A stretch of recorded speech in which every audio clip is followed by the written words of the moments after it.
আসসালামু আলাইকুম রহমতুল্লাহ বারাকাতুহু। প্রিয় মুসলিম ভাই সব, আমি মাওলানা ফরিদউদ্দিন আল মোবারক বলতেছি।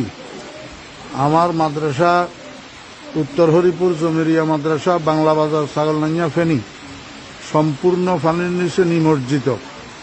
মাদ্রাসার টিন সেট ঘরগুলা দেখতেছেন আপনারা, সম্পূর্ণ পানির নিচে, এবং রান্নাঘর পানির নিচে, মসজিদের ভবন এবং মাদ্রাসার ভবন নিচতলার প্রায় 62 পানির নিচে। মাদ্রাসার নিচে নামলেই ওঠাই পানি, যেখানে ছাত্র শিক্ষকদের মাথার উপরেও 1 হাত পানি। এমতো অবস্থায় আমাদের খাওয়া দাওয়া, পায়খানা প্রস্রাব অসুবিধা হইতেছে, খাওয়ার পানির অসুবিধা হইতেছে। আপনারা দেখেন, এই শতাধিক ছাত্র শিক্ষক মাদ্রাসায় পানিবন্দী হইয়া রয়েছে।